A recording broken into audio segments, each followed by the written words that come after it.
Good morning.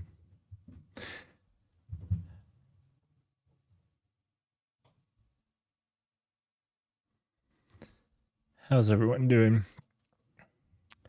How is Twitch chat doing?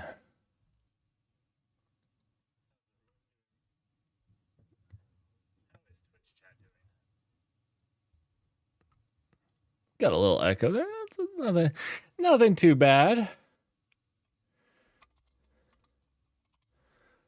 Just a little echo. All right, that should be fixed.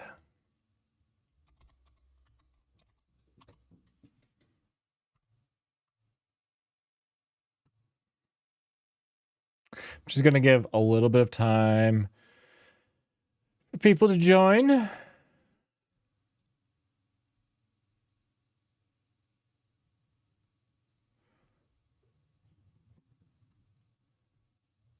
Going to give just a little bit of time for people to join.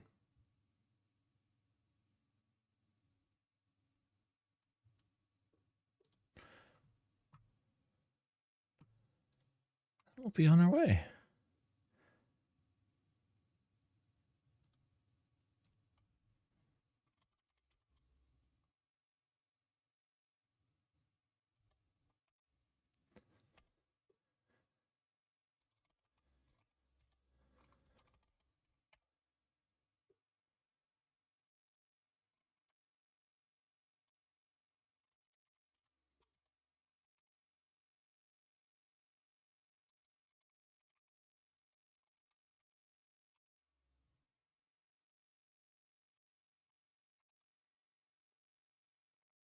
We don't have a ton to talk about.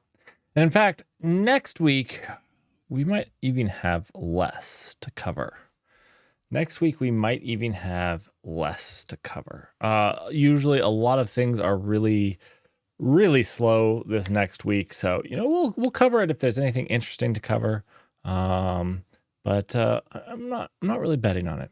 Not really betting on it. In fact, I'll stream all night, December 23rd, 31st. December 31st, I'm going to stream until the new year in New York Eastern Standard Time. So that will be fun. We'll hang out. We'll do some cursed software. Maybe we'll do some Eddington. I don't know if Eddington will be the same as cursed software. We'll do cursed software as long as it's still fun, and then we'll work on Eddington, which we know won't be fun. So.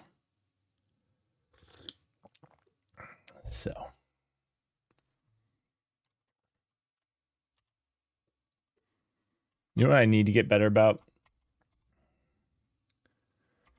Is probably posting on Twitter about this.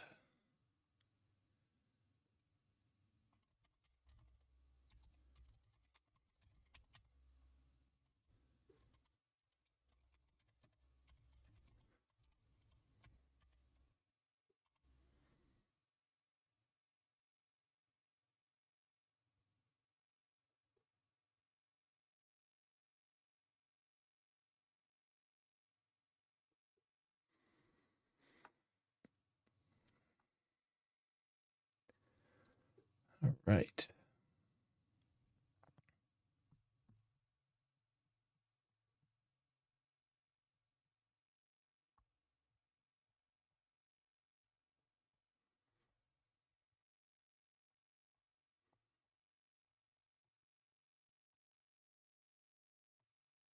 Everybody had a fantastic weekend. I hope everybody's had a good time so far. Yeah.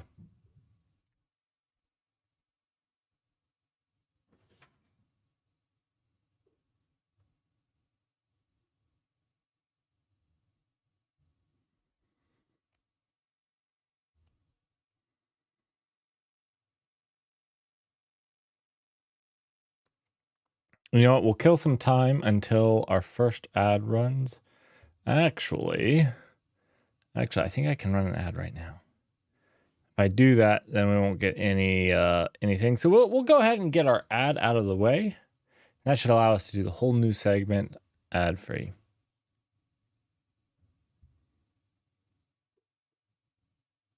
Let's do that.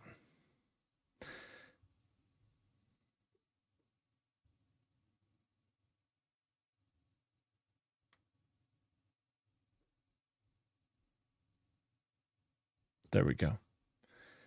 The ad is running.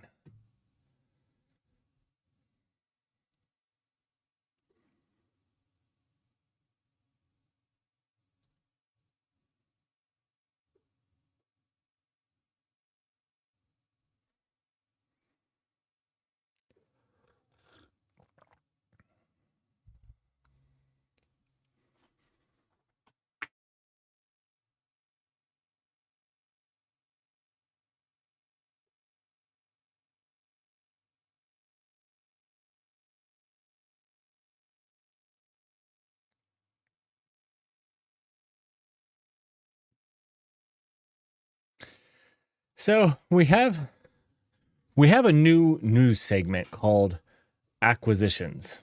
This segment is all about acquisitions. So it's a one-time deal.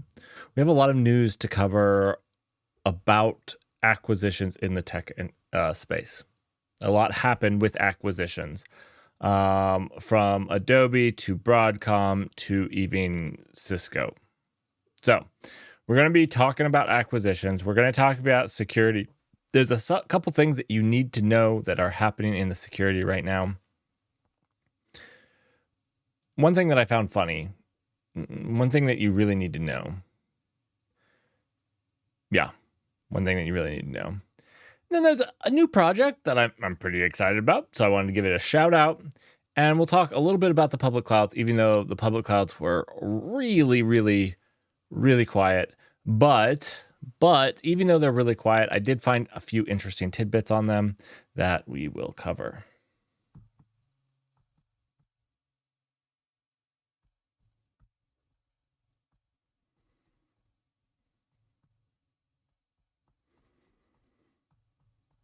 All right, our ad is almost done. Let's jump into it.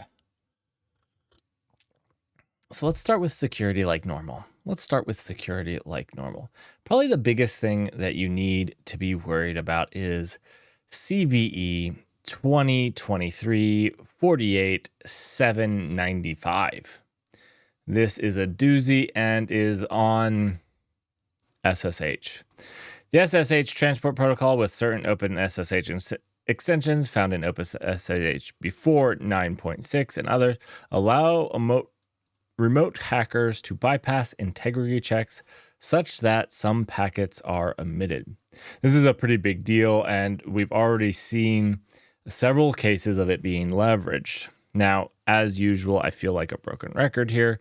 This is really important to update your OpenSSH to one past 9.6. Now, this goes into a lot of different ones that you can check out. So I'm going to post this link here. Here you guys go. So if you're using it, if you're leveraging it, which almost everybody is, the entire web is basically secured by SSH. That this is what TLS is, if people are confused by it. You need to make sure that you're upgraded and updated. It's a pretty rough one. All right. And yeah, it's already being leveraged. So another fun little security incident that I had fun watching was that the FBI took down a Black Cat ransomware and releases a free decryption tool, which is really awesome. If you have been affected by Black Cat, you should go check out the decryption tool ASAP. The problem with it is, one, they unseized some of their domains, not all of them. Some of their domains they got working again. But on top of that, the encryption key only seems to be working for a portion of the ones that they have, a portion of the victims. So it doesn't mean that encryption key is going to actually work for you. On top of this, the Chameleon Android banking Trojan, this one's more of a FYI. It's actually able to bypass biometric operations on Android. So it's something to maybe be looking into if you're in the European Union, as this seems to be a Trojan made specifically for the European Union.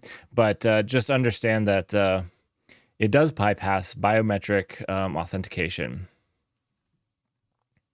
So yeah, that was it for security. Did anybody else see anything else?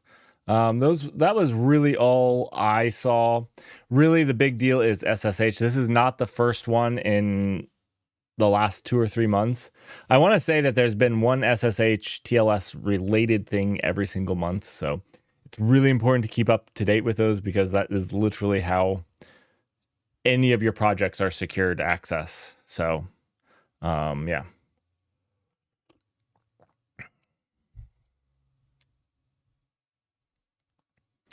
And yeah, I gave you guys the link. So that was it for security.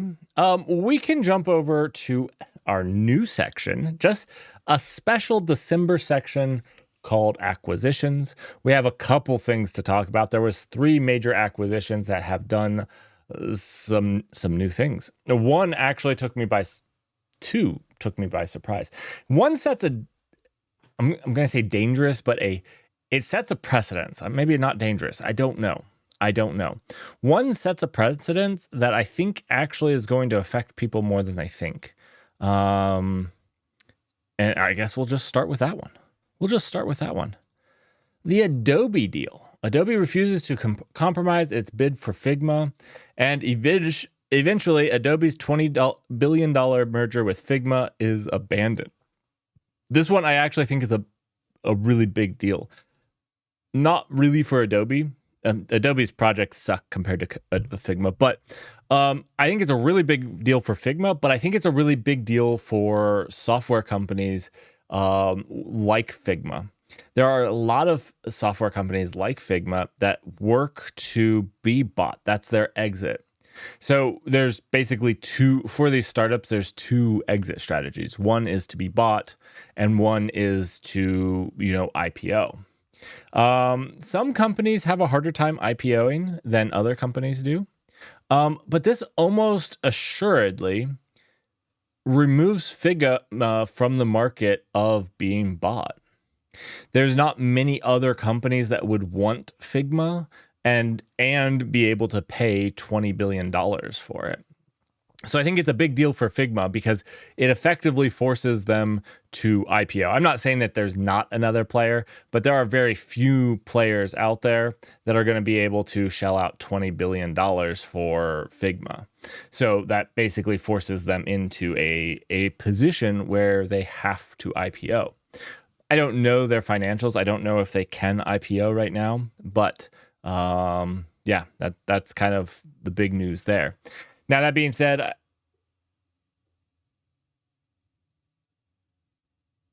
they absolutely might push for an IPO. Like I said, I don't know, but it definitely limits their ability to sell. I do think this has a bigger influence on the market, though. A lot of the times, these companies, I actually think that what you're going to see happen is you're going to see fewer of these really big ones because of this. If the EU is going to, block these large these large bids, you're going to see people try to sell sooner when they're smaller, so that the competition concerns aren't necessarily as valid. But it's something to be watching for, especially if you're in a very niche market. If you're in a market with a ton of competition, it's probably not as big of a deal.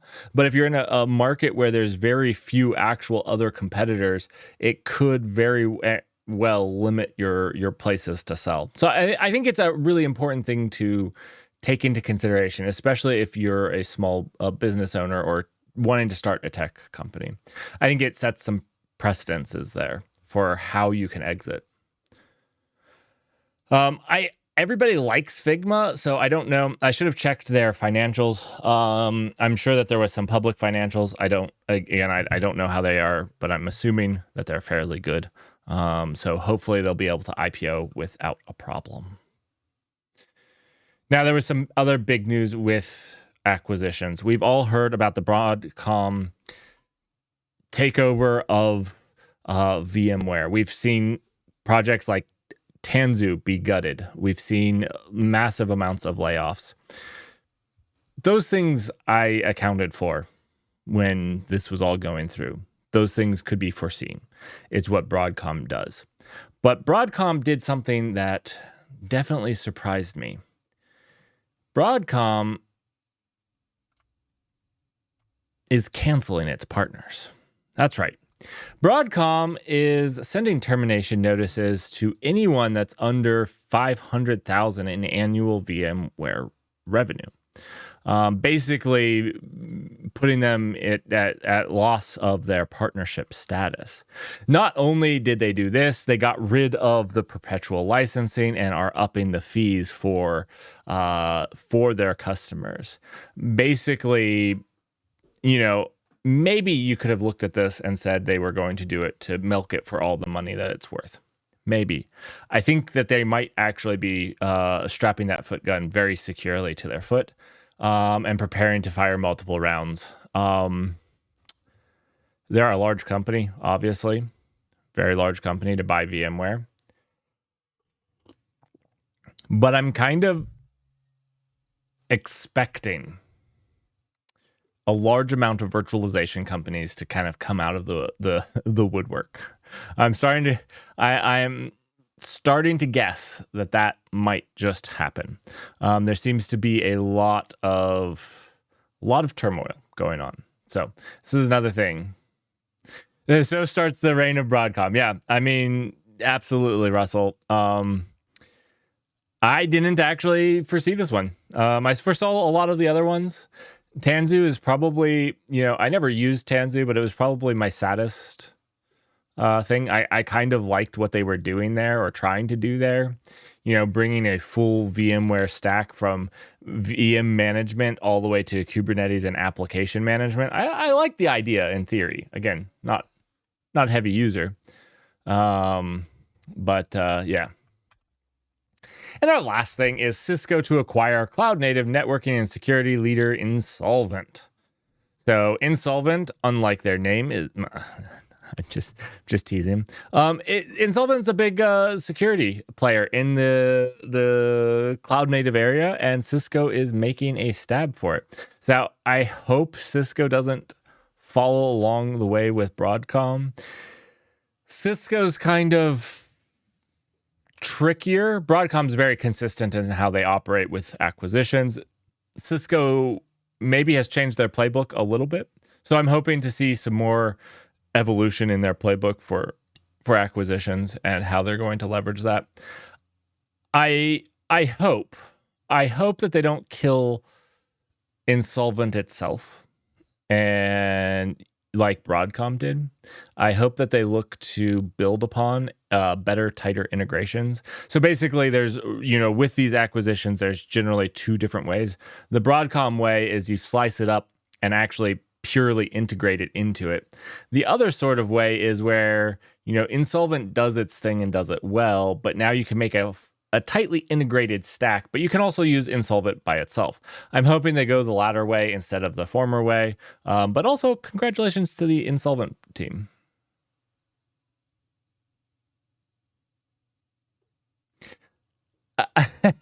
It's Insolvent. Oh no, there's no in. It's is solvent. Is solvent. Yeah. You call it isovalent? Is that how you pronounce it? Isovalent? I never knew. I've never talked to somebody from them. Isovalent? I don't know why I put the in there. Isovalent. Is it an English word? If it's an English word, that's the worst. I don't think it is. Good. Isovalent. It's like a valent electrons. Not really a thing, but that's good.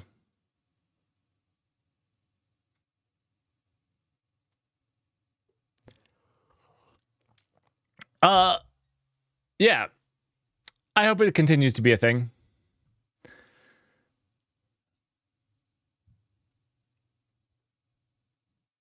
Yeah, they heavily use well,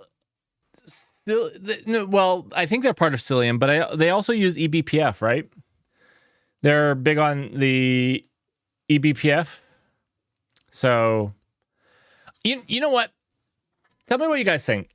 I feel like eBPF was kind of like blockchain, except maybe not quite like blockchain. That was a harsh way of putting it, but like I felt like there was a lot of hype about it, but then I haven't seen, maybe ISO Valent, and a few other the B one. I forget the B one. There's a B one, and like Cilium. So there's definitely like a few things that highly leverage it. But I haven't seen it as much as I was hoping I would see. I was hoping to see some more unique things come from it. I haven't seen those. It's generally just the networking things. Have you guys seen a project outside of the networking leverage it? I don't know.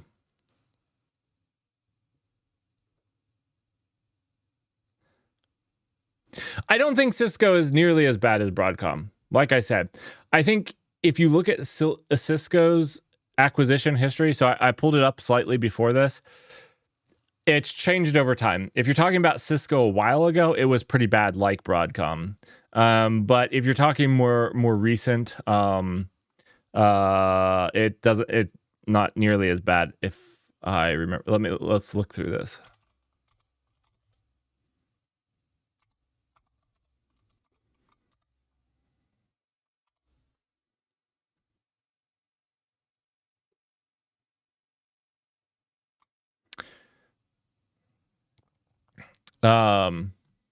So here is their acquisitions by year.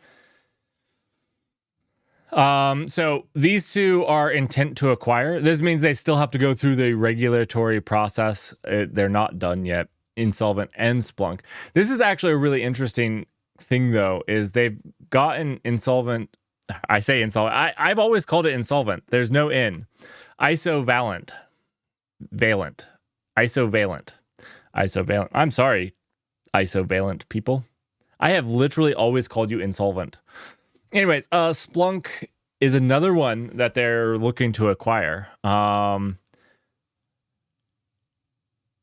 Yeah, which I'm not going to say they're the same company. They're not obviously not the same company, but they did a lot of the same stuff. Both of these companies worked in the same area of the field, or a lot of their work was. So this is really interesting. And you can kind of see some of where you think these large companies think the market's moving, where there's going to be really big gains. Obviously, Cisco think that, they make Tetragon. That's the other one that I was thinking of that makes eBPF or uses. Never mind. So it's still part of the same company. Anyways, yeah. So, and then you can look through a lot of their other ones. They make a lot of acquisitions. They make a lot of acquisitions, but none of them have seemed super bad when I was looking through this. There was one that I specifically looked into.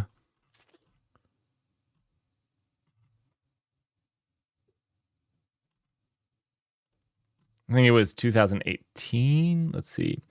Do a security. No, I guess I was wrong. Anyways, a lot of what they do when they do this is to bring them on to provide other systems and securities to their base, which is pretty good. Everybody's looking at the cost of Datadog and thinking they need to buy an observability company. It's easier to buy Splunk and Isovalent than it is to use Datadog. You're not wrong. You're not wrong. Oh, that's fantastic. That's fantastic. It's cheaper over 3 years. Not even super long run. Not even super long run.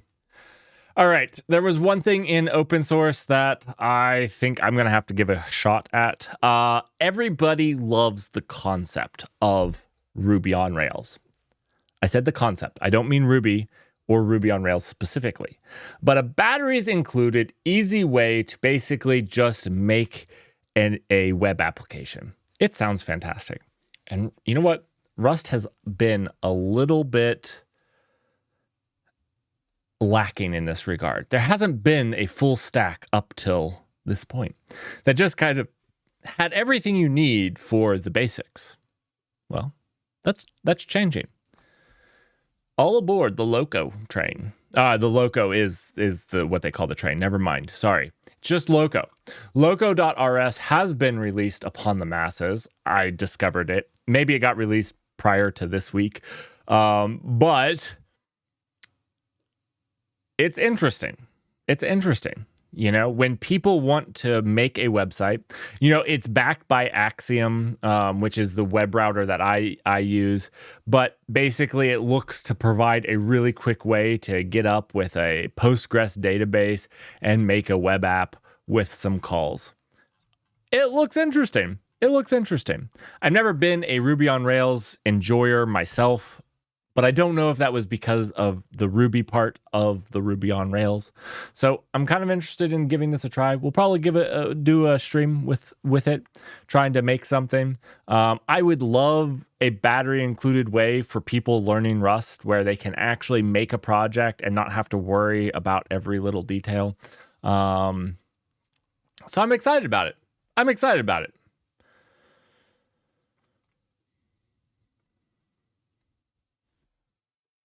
Did you guys see anything? Well, I mean, in open source or acquisitions, those were the only big acquisitions to really talk about, or big deals in acquisitions. The last thing we have is the public clouds. They were super quiet. This last week. Russell, I guess that counts. There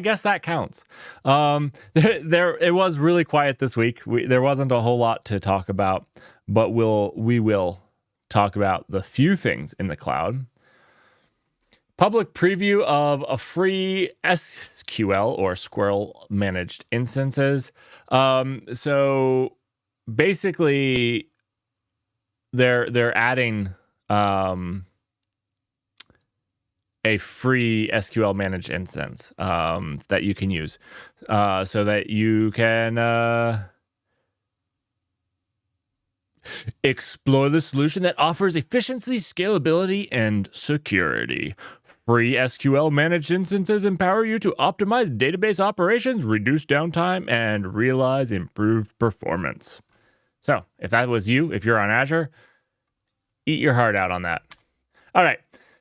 Maybe a little bit more is the general availability of as on-premise sizing in Azure Migrate SQL Discovery and Assignment. I haven't leveraged this. I don't use Azure a whole lot, but for all of you that are out there that do, this is out. It's now generally available. So if you're wanting as on-premise sizing in Azure Migrate SQL Discovery and Assessment, go for it. K3S as a service. There's actually a couple places that give K3S as a service. We can cover it. I'll show you a few of them. Amazon CloudFront now supports 1496 or 4096 bit RSA TLS certificates. So as we've been talking about TLS certs, the 4K certs are much, much better. You should be using them whenever and wherever possible. And they should become the new standard. So they're much, much harder to crack. So CloudFront now supports it, and that is fantastic. I actually use the 4K certs all with everything. Yeah.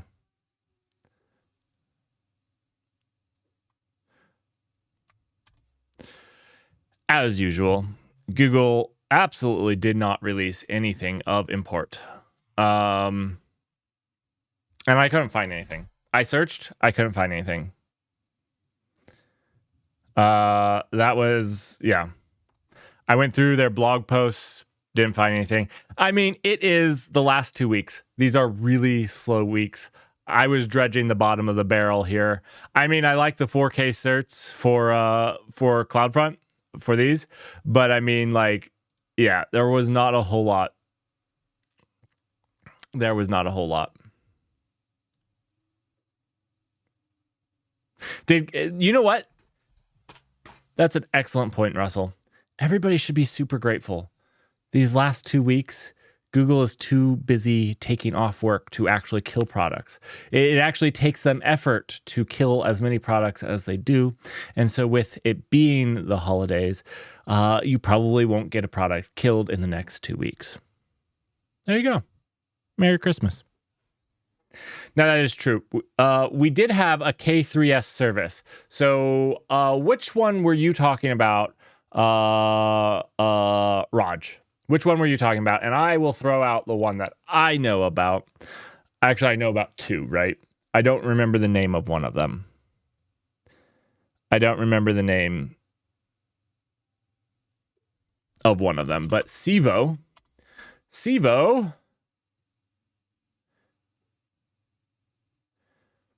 The Rancher does one, yes. Sivo also does one. I actually got to interview somebody from Sivo, which was kind of interesting. You can go check on my main YouTube channel. They offered to let me interview them. It was pretty cool. Sivo uses K3S as well for their service. They've been out for a couple years now. I interviewed them like a year and a half ago, whenever they came out originally. And they basically offer K3S as a service. Was it Sivo, Raj?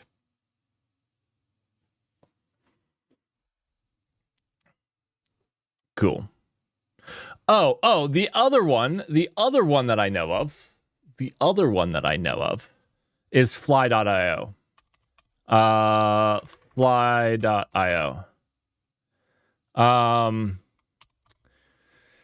So I don't know why I know of all of these things. This is like really that random information that you pull out where you're like, hey, which cloud providers use K3S? Oh, pick me. I know this one. We should have cloud trivia. We should do a cloud trivia. That would be so fantastic to have people come on and do cloud trivia. I think it's because I do these news segments, so like I pick up on little things. Yes, Russell. And that's actually my point. If you go through, so last week I talked to you about introducing Fly Kubernetes. If you look at how they implement it, it is K3S. I 100% remember this, that it's this.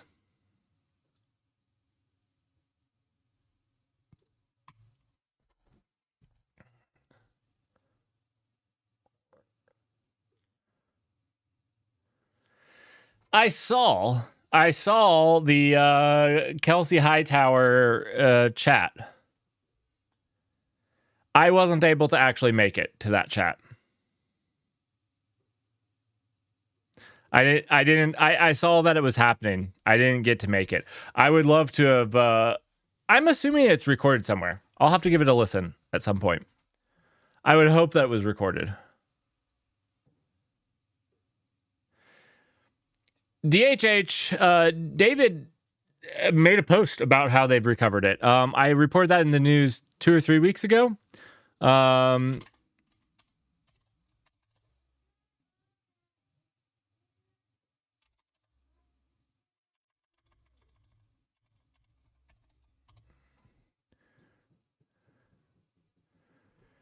Let's see. I mean, he made a blog post. I'm just trying to find it really quickly.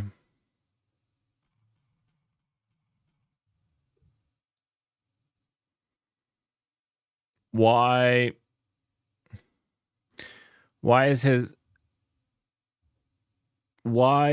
blog so hard to find past blogs?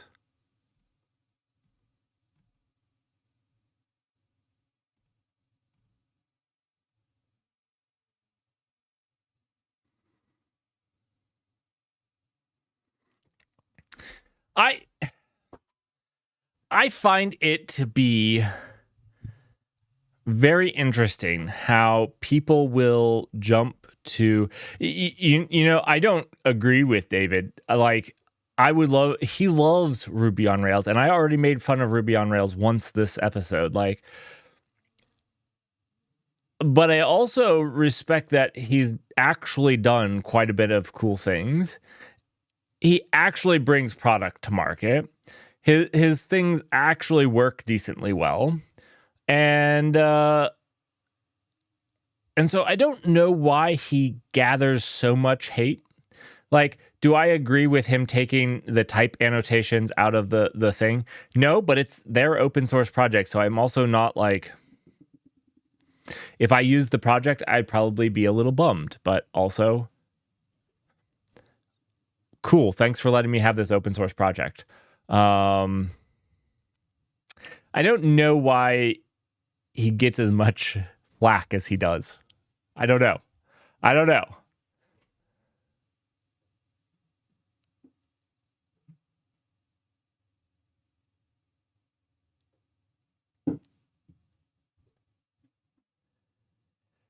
Sure. I'm not sitting here saying that I'm a fanboy. I also, yeah, I don't know. His stuff has seemed okay, and I get some information out of it. I try not to fanboy anybody. And what I've learned in life is that probably nobody is perfect. And if you're a fanboy, you'll inevitably miss learning opportunities from somebody. I like companies, and I like individuals, and I think that I can learn great things from a lot of individuals, but nobody's perfect either. So I guess that's one thing that I do try to avoid doing. Also, with doing these news sections, I do try to generally give a relatively unbiased opinion. And when I have a chance of biasism, like last week's when we were talking about MongoDB's security breach, I tried to be very upfront so people would know that, you know, while I wasn't asked to give last week's news, you know, I was giving it because it was important. I actually thought about just avoiding the topic and not reporting on it at all. But that's kind of what I do with the security section. And so, yeah, I did. But I tried to be very upfront with it.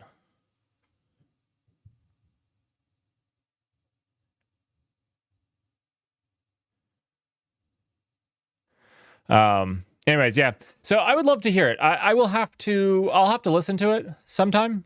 If I can find it. I can't actually find it right now. Is it on the Rework podcast? I don't see it here. I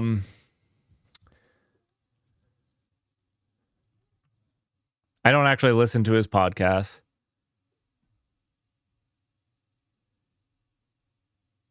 Maybe I should.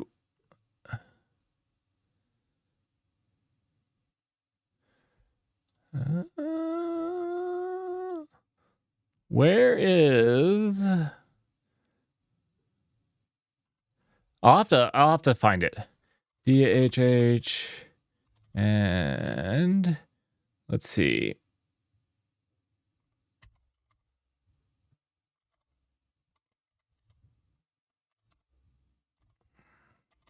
I don't know how to spell Kelsey Hightower. Sorry, Kelsey.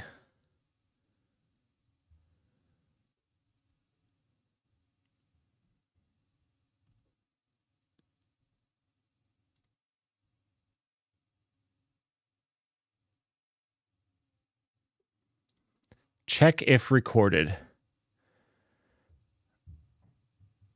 Are you? Oh, I'll have to sign in. Is it recorded?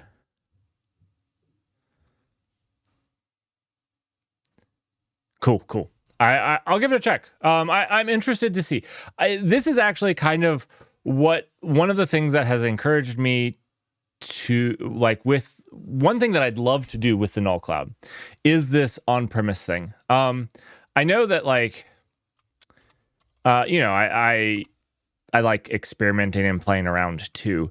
But one of the things is on-premise does have its drawbacks. If you look at this as on-prem, there's a couple things that you have to think about. A lot of the time, traffic is not a straight line. Like, this is not your growth pattern. This is not how your traffic looks. What your traffic looks like is, it looks more like this, like a steady incline. Some applications do, some do, but a lot of the times it looks like this. And let's say this is over, you have steady growth, but even with steady growth, you're going to look something like this. And the problem is, what you end up doing is you provision machines to handle this. And let's say this is over a year. And this could be nightly that it gets up higher, and during the day it's down lower. Like Netflix probably has some cycle where in the mornings in the US it's down here, in the evenings it's up here, even if the trend is upward. And so you provision for like this, and then in a year you provision again up here, like this. And this is kind of what you have to do. But what I would think would be really cool with a cloud provider is, what if you could provision for this?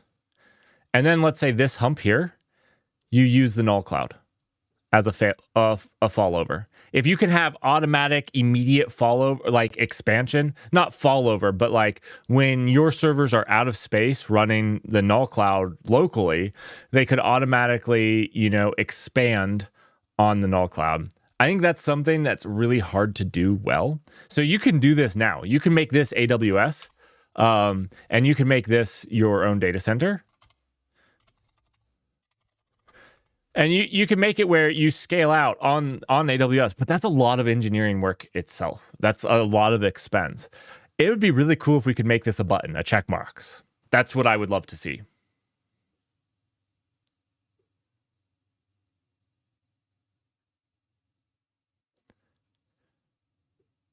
Right, Russell. Sorry, I wasn't looking. It's basically burst onto the cloud.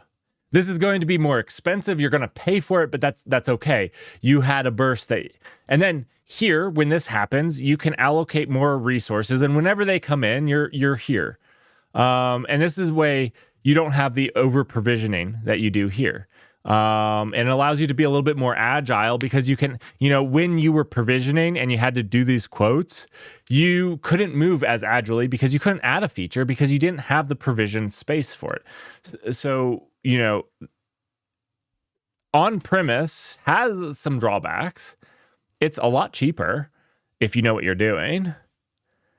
And so I would love to make something, or help make tools that allow this, to leverage this.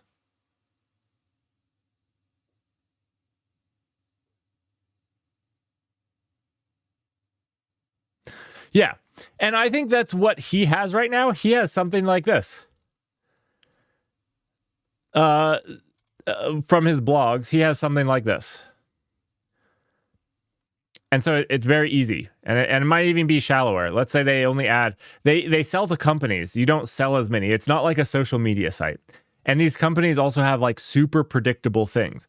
These people do their work on it. You know who has a really predictable line? Jira. Why? Because it's when people are working.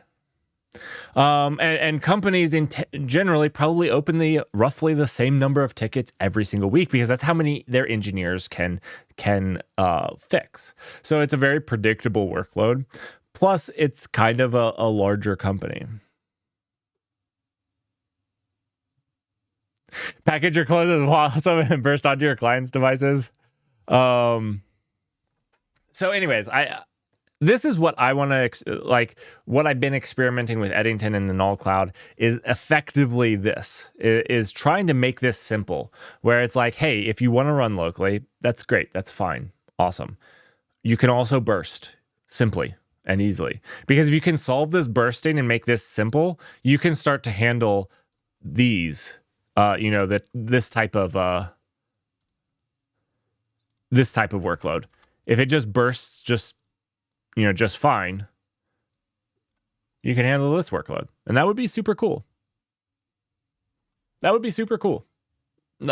Anyways, yeah, super cool. Yeah, anyways, Fly.io did release, and Fly.io did release on K3S.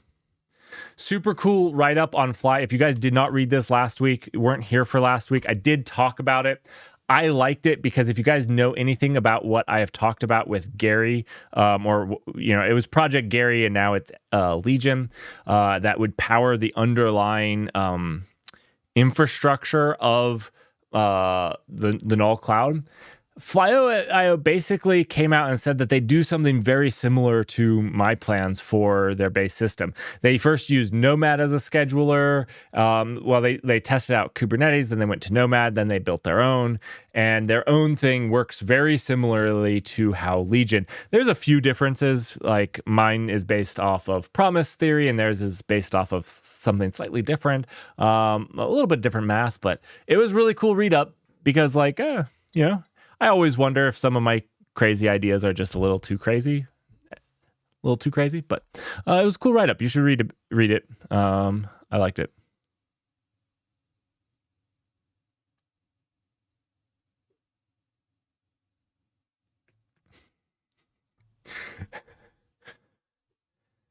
Russell, would you like to join me next Sunday to talk about Wasm? I feel like I am missing something huge with Wasm. I feel like a lot of people I respect are super excited about Wasm, and I'm really missing it. To me, it looks like yet another Java virtual machine. Jivim. That's how you pronounce it. To me, it looks like yet another Java virtual machine. And to me, we have things like firecrackers to do lightweight VMs if we wanted to. We have a plethora of things. And so for me, if I write a service, we're going to write it for Linux anyways. And containers provide me the security around that. And so whenever I ask somebody why they would want to run the yet another JVM on their machine to run their application, they're like, oh, well, it's the security model. And then every single time I ask them to please explain about the security model and how it solves the things that containers solve, they stop responding to me on Twitter.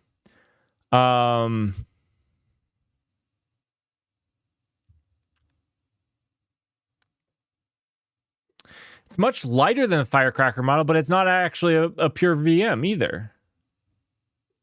Right? It's actually just an execution layer, really.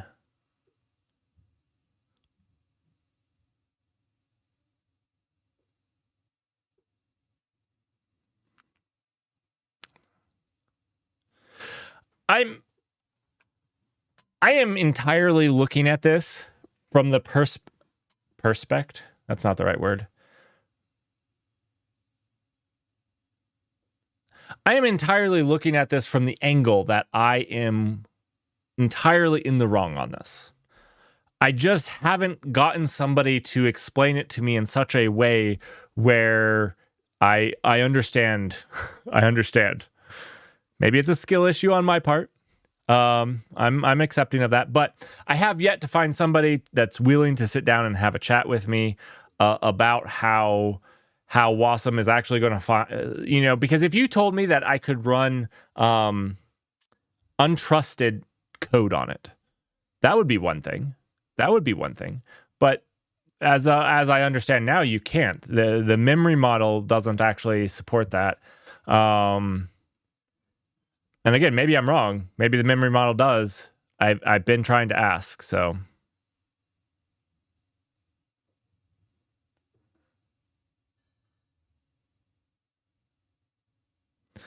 Right, but that exactly, Russell. That's the exact same with a Docker container or container.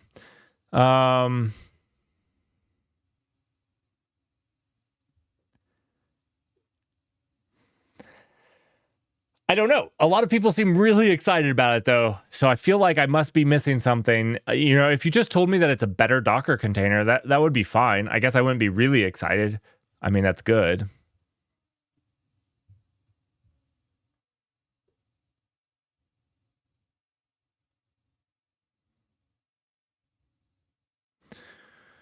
Okay.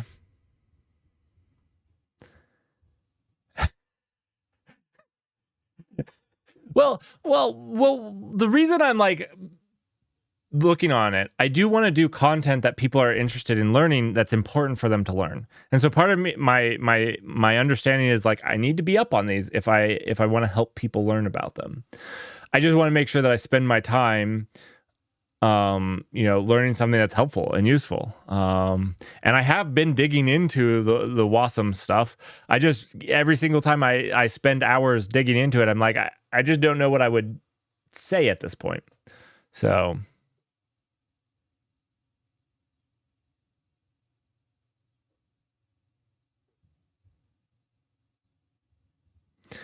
yeah. Anyways, that was it for the news from me today. I hope you guys enjoyed this. I hope we have some news next weekend. Now, next Sunday, we are hopefully going to be wrapping up. Wait. What Sunday is? Yeah, we're going to be wrapping up the Cursed Software Hackathon next Sunday. Now, if there's not a ton of people participating, what I will do instead is right after this news section, we're just going to stream until the new year. And if that's the case, I will do a piece of cursed software. We'll do something fun. I have a challenge for the people to solve next weekend if they want to join. But if not, I will do it myself. And we'll spend the New Year's making one of the most cursed pieces of software to solve a simple problem. So it will be fun, and we'll usher in the new year with that. Hope you all have a fantastic week. I hope you don't do too much. I'll be streaming some throughout the week. I will be streaming not Monday, not tomorrow. I'm taking tomorrow off, so I won't see you tomorrow, but I will see you the day after that. So you guys have yourselves a fantastic week, and I'll see you guys later. Thanks for joining.